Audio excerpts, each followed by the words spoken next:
Here we are, here fucking around again. Chevy Silverado. So I just got done with this, to be honest. And customer bought a downstream for an upstream, so we had a little bit of problems. But let's turn on a light. Okay, so if you reach up here between, some people say take the front drive shaft out. You don't have to. This one's got a weird button problem, but you can see where which way the O2 sensor goes by where the clip sits. So this front here, that goes in the front, so it goes this way, okay? With that in the back. Boom. So we got this here. Oh man, I'm out here screwing around getting this done today. Just hanging out. Yeah, I did a couple of videos yesterday. Got a leaf blower, homies here, so it's always the leaf blower gang. If you turn this way and come up through it, you can get this on a lot easier. So like that. Okay. Make sure your ratchets on loosen. All right. So we're gonna go up. Oh, see how that's blocking that? We're gonna have to move it just a little bit back, downwards, onto the next one. These are pretty easy to get to. Just you need to know a couple things with it. I'll kind of teach you guys through it, but you're gonna kind of have to shift around down here to get it. So, oh shit, gonna kind of have to shift around so you can see. You've got some swing room if you use a flex head to come back like this, and I'm gonna sit right there, but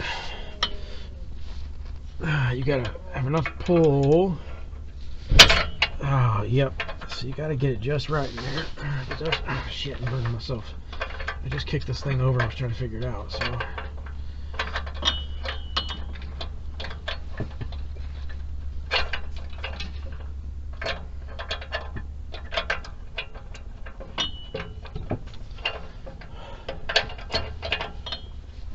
See if I can get a little bit of pull and break it loose.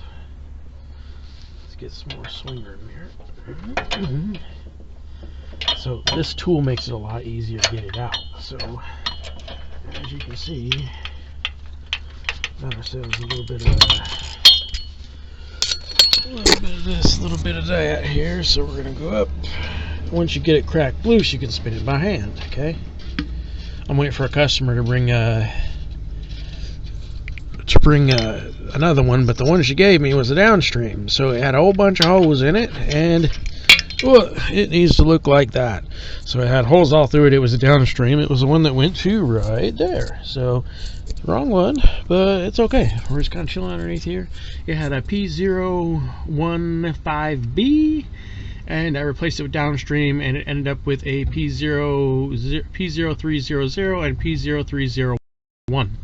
So wrong sensor, this one's dying. After I put the downstream in there, up here I had an irregular reading of way over 1 volt and under 1 volt. So this is the second one right here that I'm gonna have to do. So the second one is kind of buried right here, but you can get it, you can see from there, or you can take, this is a good place to get it right here. You lift this out of the way and you can see it like right there. So it's way easier on the bank too from the wheel well. And you don't have to take it out, you just gotta shift it out of the way. Yeah, so it's one of them days, dude. I've been down here messing around, kinda, not an hour, so not that bad, but I didn't film earlier, I don't know why. Where's my 1, 2, 3, okay. So we're waiting for the customer to get back. I just bought some Dutch Brothers, hanging out for the day, but yeah, this is a nice truck though. It's a work truck that one of my customers has. And I can barely fit underneath it. So you don't have to jack it up, especially if you're skinny enough.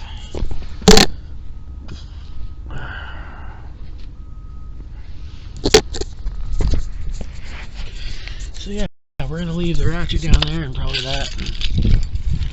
So yeah, we've been dealing with this one today, but really ain't too bad of a job. Hope you guys have been well. It's a nice sunny day outside. I'm not even in a jacket. I've been getting no calls, so this is one that's kind of going to go up as a podcast because it's really kind of a quick job. But yeah, I did brakes and oil on a Kia yesterday. I might post a video that a video of one of the rotors that was like so bad, bro. I'll stick it in the video right now, actually. Your shit's fucked up. I said my shit's fucked up.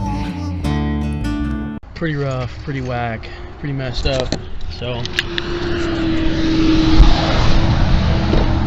out here is some nice housing development, very comfy and cozy. Scratching my back on the asphalt for a little bit. But yeah, hope you guys are doing good. Chevy O2 sensors are pretty easy as long as you have the right tools for them. So when you do these, I recommend that you buy a 7/8 adapter, not the long socket, but you buy the short swing type socket for it. 7/8, 22mm. You can use a 22mm wrench or a 7/8 wrench, whatever. That will work on it too, but it's way easier how I just showed you right there. So this code P015B can indicate a couple of things. Okay, the number one thing you want to do is replace your bank 1 sensor 1 oxygen sensor. Okay, if that is not the case, still throwing a code, you want to check your wiring to the plug and see what's going on, because you might have yourself an issue there. Okay, and if it's not that, you have two other issues it could be. Okay, it could be that you have a fuel pump that's starting to go, okay, or you might have a couple injectors that are dying on bank 1. So cylinder 1357, the left side or driver side may have a bad injectors. A lot of the times that will come with a misfire or a random misfire, so it will accompany with another code. Okay, but this one was P015B, and I swapped out for a downstream in the upstream position and had a P0300 heater circuit, so it was obviously indicating that this is not the right O2 sensor. I did a test through my OBD reader, and after I replaced it, it was 1.2 to 1.5 volts for the upstream and downstream on the bank 1, and bank 2 was having a draw, so it was at like 0.08, about 0.8, 0.08. It was drawing all the power from one side basically to the other. So it's like, well, here we go. So yeah, she's taken off to go and pick up some parts, so I figured I might as well just kind of chill and do a podcast episode on my auto page. And you know what, while I'm doing this, I may just go over some tool review. I'm gonna start with Dutch Brothers. Chilling out. So some new stuff that I picked up. Okay, we'll do that. Some new stuff, okay. I also have this here. So this is for wrenches. If I'm on the go or I'm working close to somebody's back of your truck, I have something I can work with here, which has been extremely handy, to be honest. So I'm not losing wrenches in the back of my truck, which was dumb. So next thing I got, okay, check this out. Little tool review. So I don't know how to pronounce it, but this is from Amazon. Okay, this is a torque wrench adapter. It comes with step ups and step downs, but it also comes with, this is really good if you want to use an alternative to a torque wrench. So I got tired of switching to a torque wrench in the videos, and it was easier for me to switch to this. Okay, so when you turn these on, you see it's electronic. So you push the M button right here, and you can have different modes. So you can set your M1 through M7, which is you can put preset torque settings in there. So for M1, you can have them for general caliper, 15 pounds, 14 pounds, 20 pounds, whatever you want. M2, you can put it to 100 foot-pounds, and that's for head bolts. So you can dial it from there and dial it in. So it has a place where you can clear it and you can reset it. you can go up and down on your torque setting, which is pretty cool. It has a backlight to it, it has a beep, so just like you would see on a regular torque wrench. So really nice tool to have. I think I picked it up for about $30. It was more reliable for me than Harbor Freight's brand. I can't remember what brand it was that I picked it up, but I picked theirs up, and right out of the package I noticed that the alarm for it that beeps, it doesn't work. So that was our problem there. Okay, so that was just one tool that I picked up recently. I don't know how, but my AC Delco has pretty much survived the flood of antifreeze or water from a Subaru, which was very interesting to me. But what else can I tell you guys, man? I've been working through a lot here, getting stuff done. Let me see.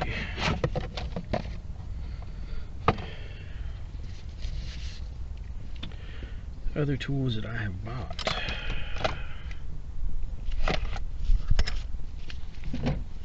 I stick this in there. What else do I have that I just picked up?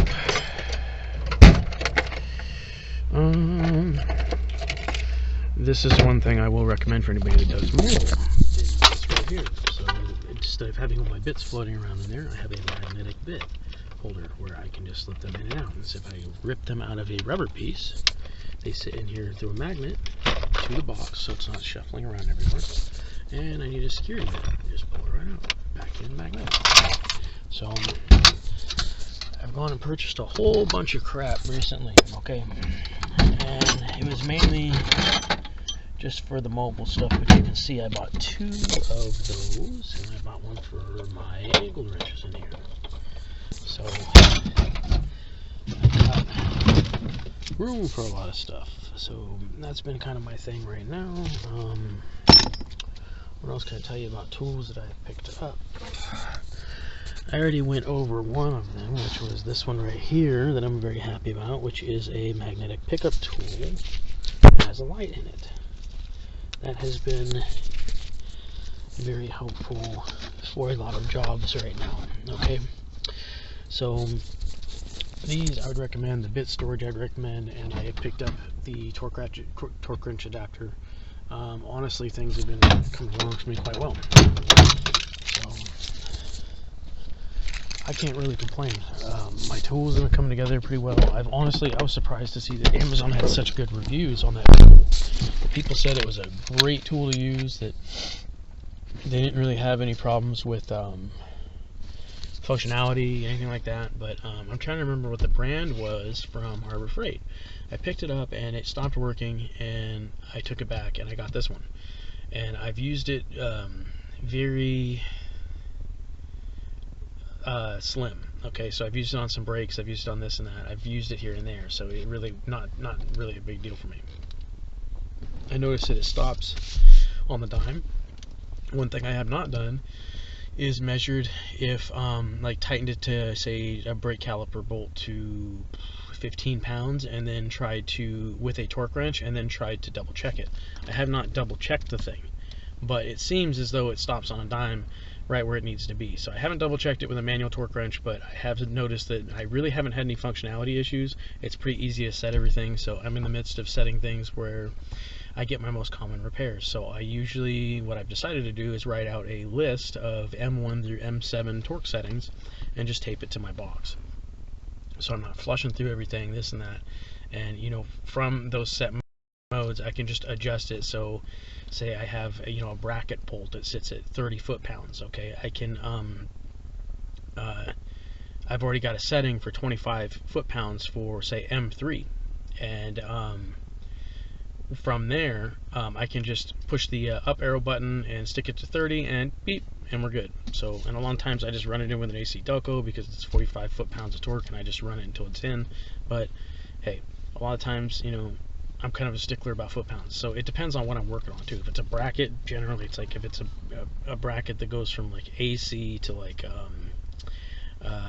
engine block or something, like it's an AC mount or something, like if it's 30 foot-pounds and I run it in with a 45 foot-pound torque wrench or electric ratchet, I'm not really worried about it. Okay, That's just, some people may be like, no, like super stickler about it. I'm not really worried about it, okay?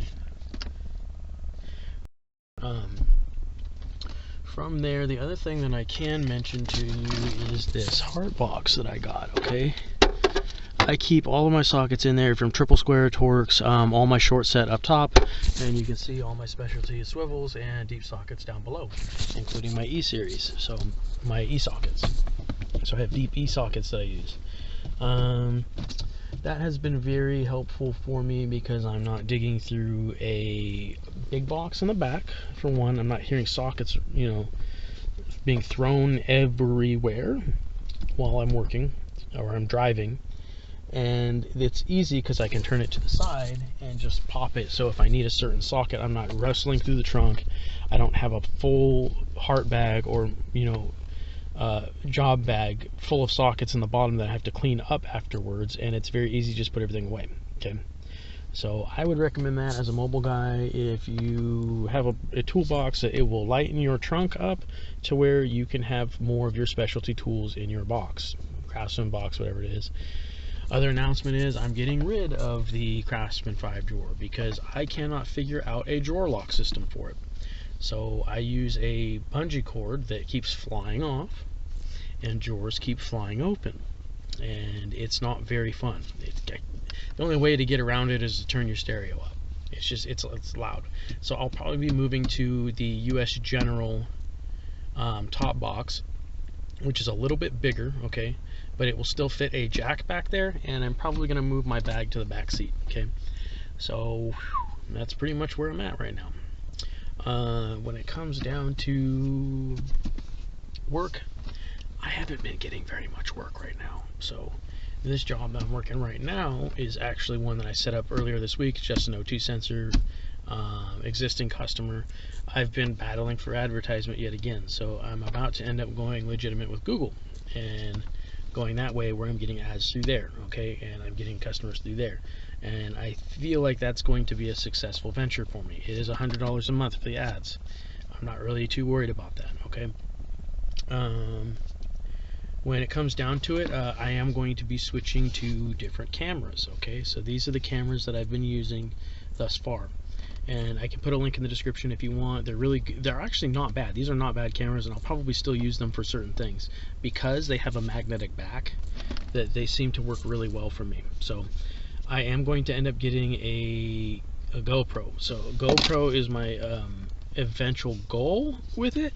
That I have a headlamp GoPro that is easily boom boom, but I also have these that I can film and you'll still see me on camera, this and that. And it's like, well, some people might tell me that these cameras are a lot better than the GoPro, but what the GoPro is going to provide me with is more of a I'm not having to hold a camera. I have it on me so I can just look and do it and talk to you.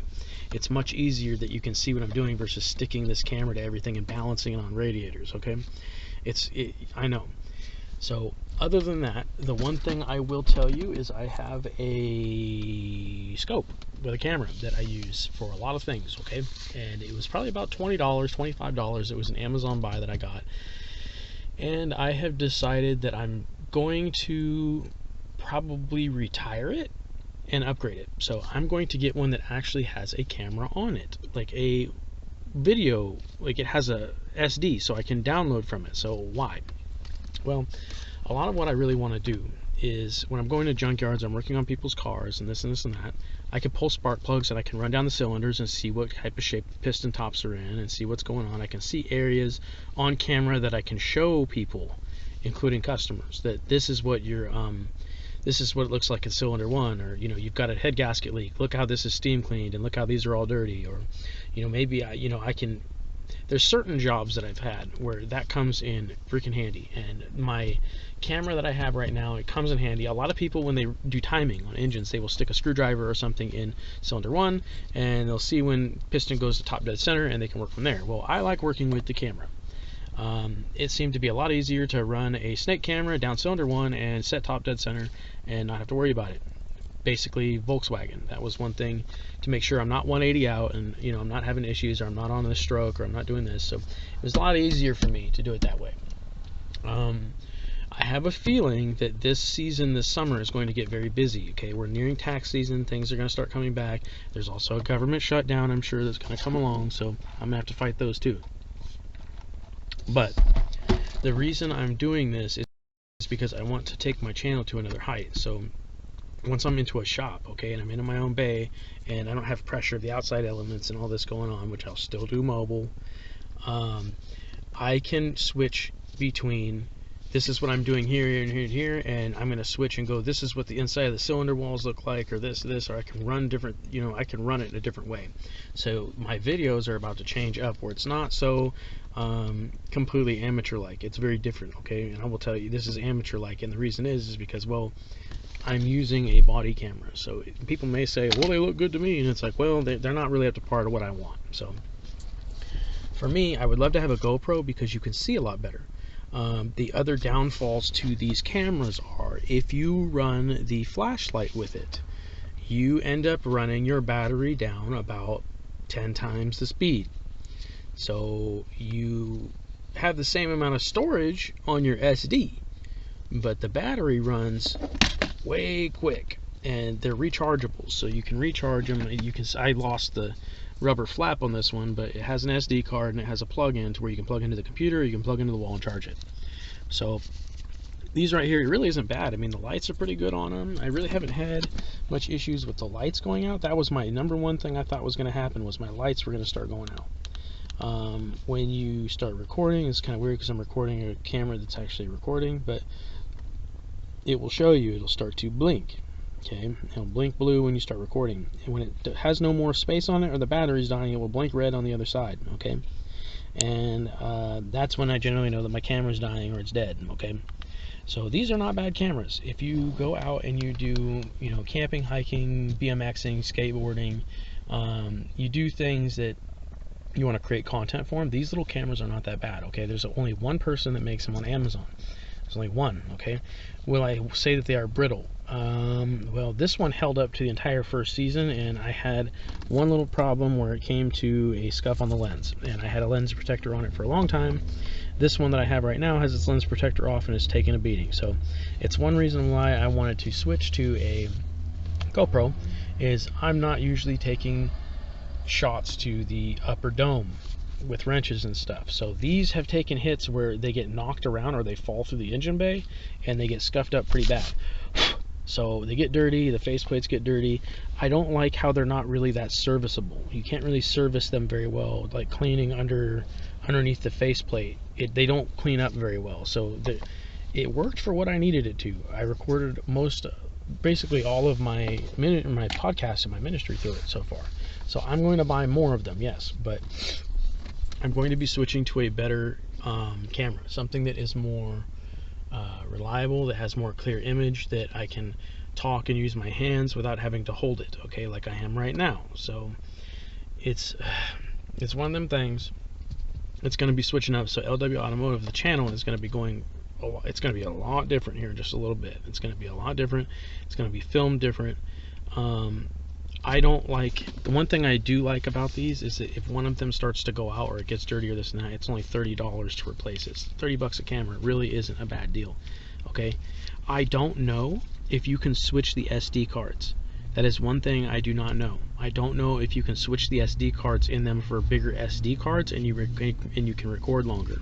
I'm going to test that theory here soon, where I believe this is a 2 gigabyte, maybe less, maybe 1 gigabyte. It's probably 2 gigs of disk space on it. I'm wondering if I can put like an 8 gigabyte SD in it, if I can up the memory on it, or gigabyte, gigs, I don't know what it is. I'm not tech savvy. But the one thing I worry about with that is it has a notepad setting where there's settings in it, and I think that you can copy and paste it to another SD card and kind of mimic what it is, because I think that's just how he programmed it. Within the settings of these cameras, you can turn off the record light so nobody knows if you're recording or not. You can set the dates and times, which you will notice that once I switched over to this camera that I'm talking to you on right now, all my dates are off, okay?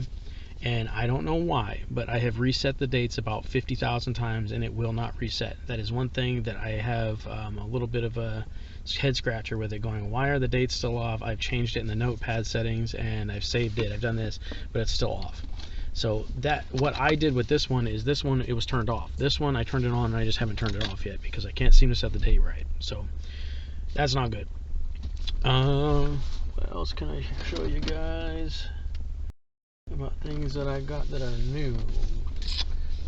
I've kind of been on a tool, like, I went on a tool binge for a little while when I started buying stuff, and I took a step back and was like, well, I don't know if I really need anything right now. So the torque wrench adapter that completely replaced my Quinn torque wrench and my Pittsburgh torque wrench, both of them, I haven't touched them, haven't used them. If I need a torque wrench, I'll just pull out the adapter, do it that way. Much quicker, much more lightweight, seems accurate to me. I may do an official tool review on it. It might just be in this video, and this is just kind of like a tool review video, Chevy 02 sensor, and kind of sitting around waiting for some parts. So not a problem with me. I'm just kind of chilling. What else can I tell you guys about the mobile stuff right now? I have gone through such a drought that I'm fighting for advertisement and nobody's getting jobs. It's a complete drought around the entire city. This has not happened to me for this long since I've been here. So this is the first like drought, bro. Like, and I'm expecting there's probably going to be a flood soon where I'm just, well, not like a literal flood where my life is going in circles, but a flood where there's going to be a huge wave of people that want their stuff fixed and they're not willing to pay the shop the prices for it. A lot of this is because of parts upcharging. A lot of this is because of bay fees, and a lot of this is because of little things that people aren't really willing to pay for, so they're looking for somebody that can do it. Currently, I'm battling for advertisement with a few people.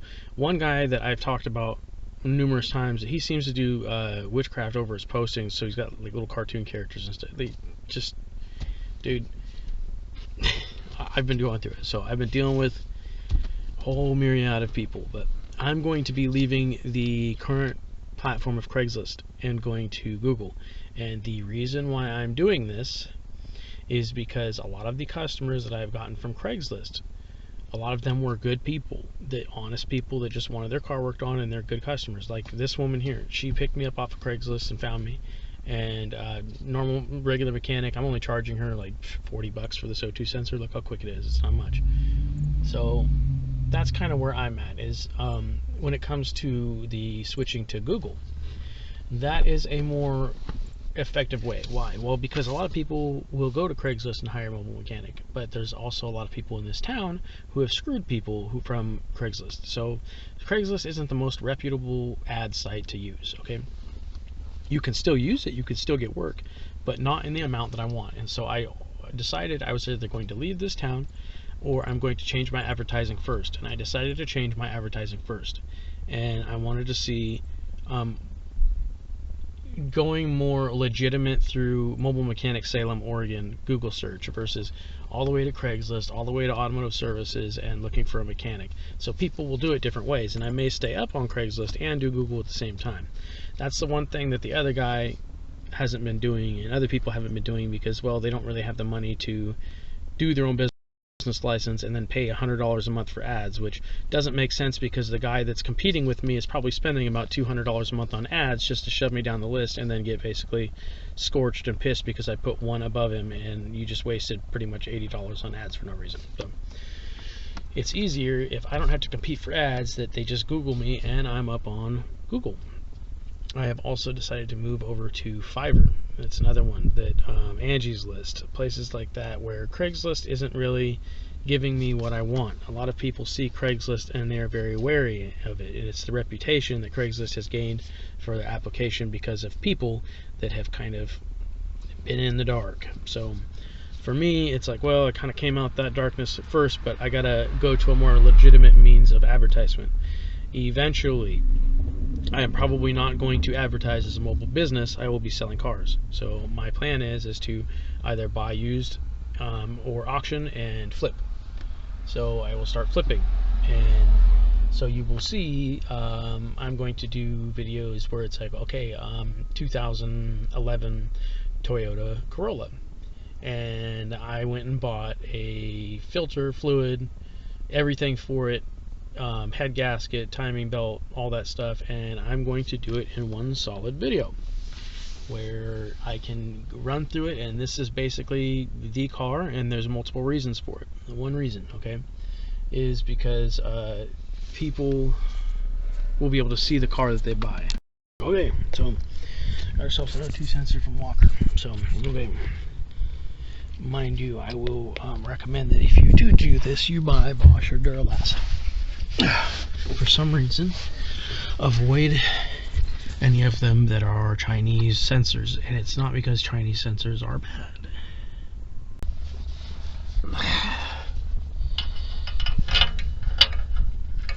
It's not because Chinese sensors are bad, but I have had more problems with Chinese sensors on American cars than others. So I might want to just recommend that if you do Chevy or Ford or Dodge, you pick up Bosch, Duralast, or Walker.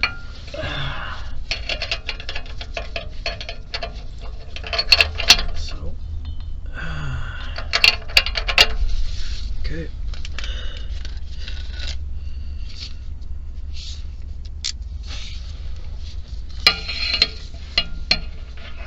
Okay. That shift my body a little bit here.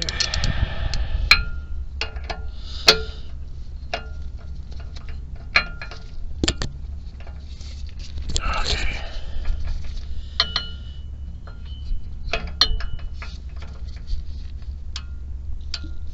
Okay. Get a nice little spin on it here.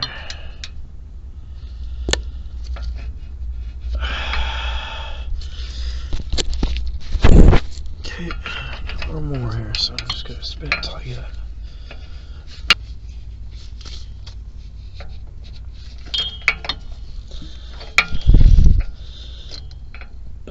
Okay, that should be good.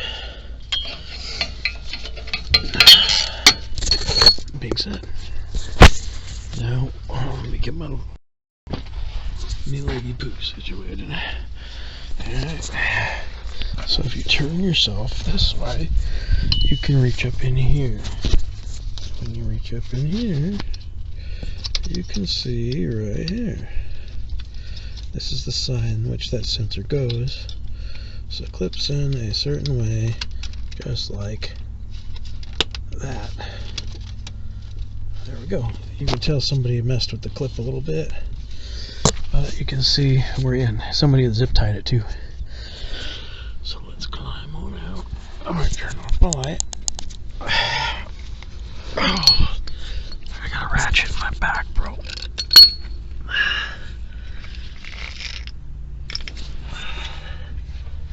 So we're gonna slide her out. Look at that. I can barely squeeze it, bro.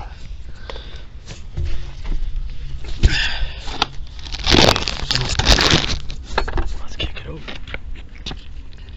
See what we got. So I'm pretty sure that just solved our issue. So we're gonna come in here. Oh yeah, it came right off.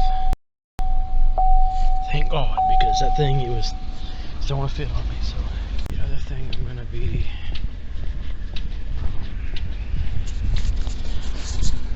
I'm gonna be, buying right now is a new OBD reader, because you will see I have fraying wires on it and I want something better. So shit, we're gone, baby. That thing feels way good, way better than it did, because it was missing pretty good. Too lean, let's delete.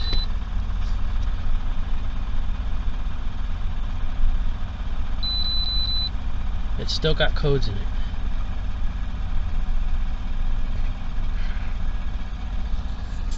Let's turn it off, okay? Turn it back on. No codes. It's still stored in here. So this is one reason, yeah, see, this is why I want a new freaking OBD.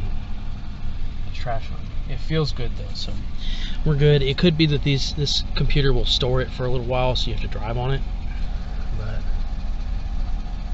it's gonna store again. Yep. So Yeah, this thing runs way better. 5.3. It was missing pretty hard, but it was just running a little bit rough, so probably a little rich. Code didn't come back, but it's stored. So it didn't come back on. Looks like I'm good. I got no problems out here, bro. Doing my thing. So we'll come down to it.